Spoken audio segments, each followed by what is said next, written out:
Halo, selamat datang di podcast Komik Indo.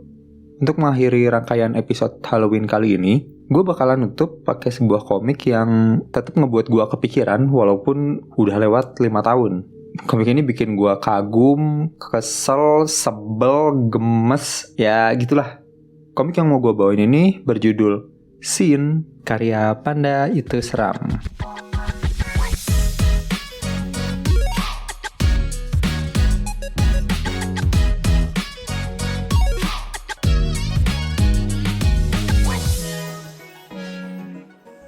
Komik Sin pertama kali dipublish di Webtoon sebagai salah satu komik kanvas yang ngikutin Webtoon Challenge saat itu dan menggunakan tema horor. Komik ini berisi kumpulan cerita horor yang inspirasinya diambil dari kejadian, mitos, dan cerita yang ada di sekitar. Jadi emang untuk komik ini chapternya berisikan satu cerita pendek yang karakternya pun ganti-ganti. Setting lokasi dan waktunya pun beragam, walaupun untuk chapter yang udah keluar saat ini masih di sekitar zaman modern. Terus untuk lokasinya pun ada yang di daerah Jawa, Sulawesi, tapi sepertinya masih di kisaran daerah di Indonesia sih. Gue pertama kali baca komik ini di tahun 2015, dimana waktu itu lagi rame banget soal webtoon kontes yang hadiah pemenangnya selain gede, komiknya pun bakalan dijadiin karya official di sana. Ya mirip sih kayak Webtoon Challenge yang sekarang. Cuma kalau nggak salah 2015 tuh Webtoon Challenge yang pertama deh. Komik Sin ini nggak menang di challenge itu. Cuma waktu itu belum terlalu banyak komik horor yang bermunculan. Bahkan di kanvas komik pun nggak banyak. Dan seingatku dulu pas kontes tuh belum ada pembagian genre kayak sekarang deh. Ya jadi komik ini tuh narik perhatian gue banget. Tapi ya tetap sih walaupun sekarang udah lumayan banyak komik horor ya, komik Sin ini vibe horornya menurut gue belum ada yang ngegantiin sih. Oke, gue mau ngasih pendapat pribadi gue soal komik ini. Tapi lagi-lagi ya, gue selalu kesulitan ngebahas komik yang cerita pendek atau antologi gitu. Soalnya elemen-elemen kesukaan gue kayak karakter development gitu kemungkinan besar gak ada. Ya di komik Sin ini juga gitu. Tiap chapter ngebawain cerita dan karakter yang beda-beda. Cuma kalau buat cerita, mungkin yang bisa gue bilang adalah kayaknya komik ini ngebawa cerita atau pengalaman horor yang nyangkut kehidupan sehari-hari aja. Yang bahkan kadang nggak perlu ngasih asal-usul. Kayak keluarga pesugihan, berbuat mesum di desa orang, atau sekedar tempat angker pun enggak. Ya kegiatan yang dilakuin biasa aja. Cuma ya shit happen aja gitu. Dan menurut gue justru ini yang ngebikin ceritanya makin terasa realistis. Kadang cerita-cerita yang kita tahu dari temen ya segitu-gitu aja kan ya.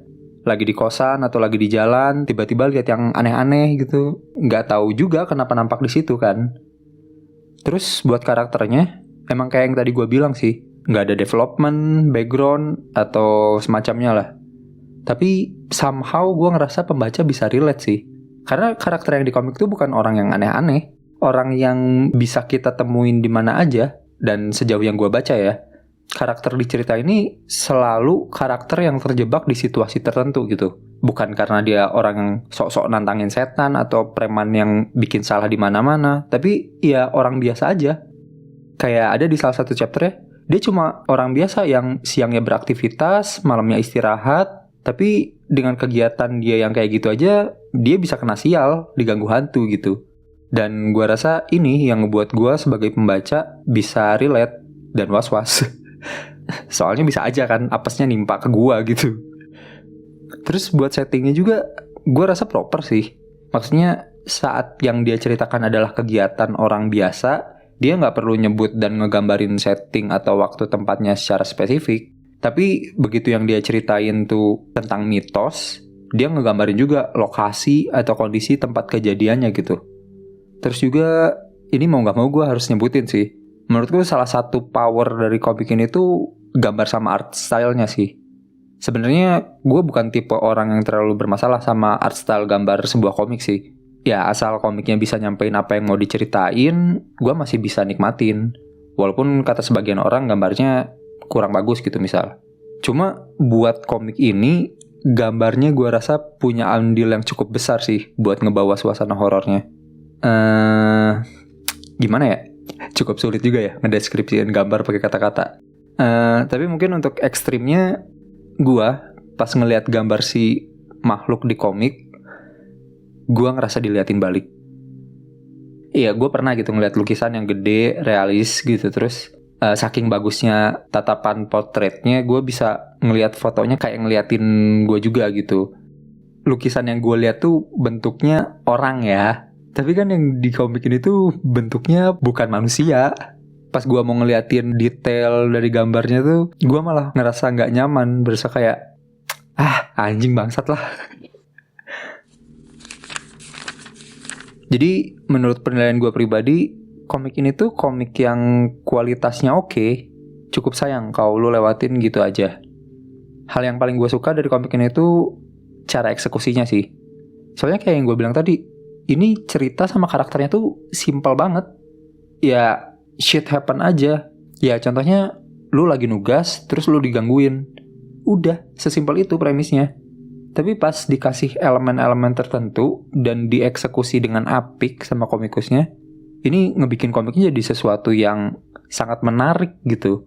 Menariknya pakai tanda kutip ya. Soalnya gue suka sama cerita horor, jadi gue menganggap sesuatu yang kayak gini tuh menarik.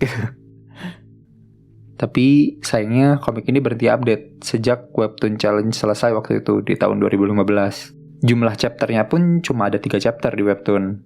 Dan kalau lu lihat di kolom komentarnya, banyak yang nanyain, jadi dilanjut atau enggak gitu. Soalnya di tahun 2016, autornya sempat bilang, bakal ngelanjutin. Tapi sampai sekarang masih belum ada kabar lagi.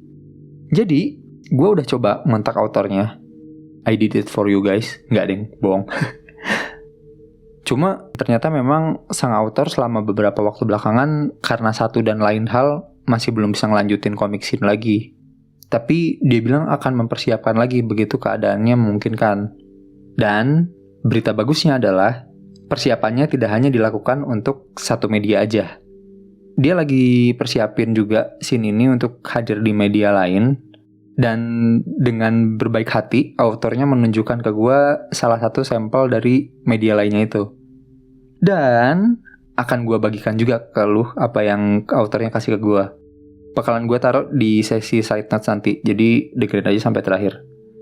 Dan kemungkinan akan ada sesuatu di tahun 2023. Jadi kita tungguin aja bareng-bareng. Ya gue secara pribadi sih sangat berterima kasih ya sama autornya. Ya kita kan gak tahu juga apa kesulitan sama hambatan yang dialamin sama autornya kan. Tapi beliau masih berusaha menuhin janjinya gitu yang sempat dia bilang sebelumnya. Walaupun udah bertahun-tahun ya. Dan gak tahu juga deh pembacanya masih beneran ada yang nungguin apa enggak.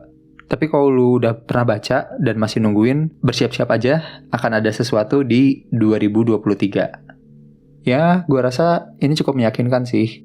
Kita doain aja untuk kelancaran autornya dan beneran bisa ada update lagi nanti di tahun 2023. Oke, untuk link-link terkait komik dan autornya bakalan gue taruh di deskripsi seperti biasa. Jangan lupa dukung terus perkomikan Indonesia, bukan hanya karena nasionalitas, tapi juga karena kualitas. Sampai jumpa di episode berikutnya. Dadah. Jangan lupa dengerin side notes habis ini ya.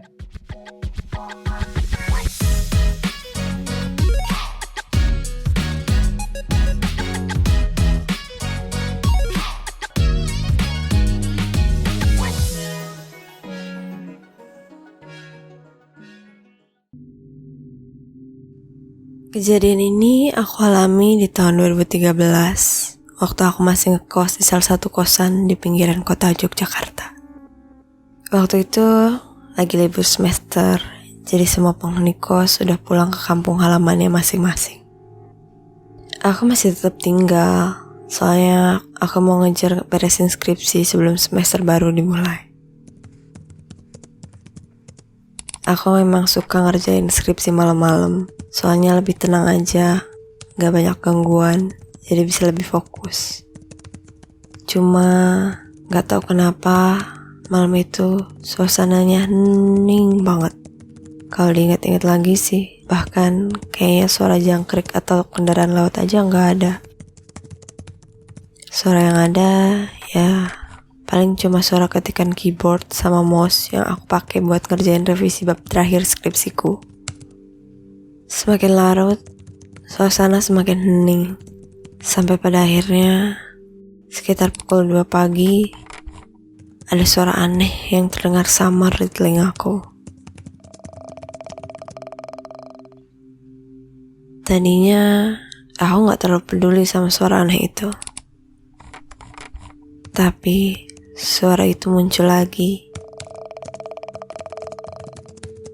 Dan lagi.